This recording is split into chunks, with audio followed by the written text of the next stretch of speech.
In this less than 5-hour digital graphic design course, you will master everything that you need to know in order to create the graphic design work. For example, the poster, the flyer, as well as the online content, for example, the Facebook post, Facebook cover, everything that related to graphic design.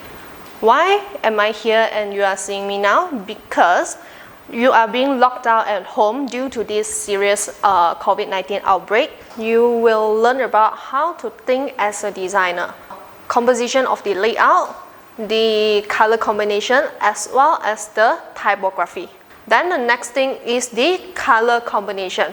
Build the emotional of the consumer. So for example, McDonald's, they are using the red and yellow color. So these two colors represent the patient and also energetic for the consumer. So when they think about red and also the yellow, they will think about the McDonald's. What is the tool you're going to use? The very famous tools is called Adobe Illustrator and Adobe Photoshop. You don't need to pay a single dollar to try their software because it's available in their website for 30 days trial.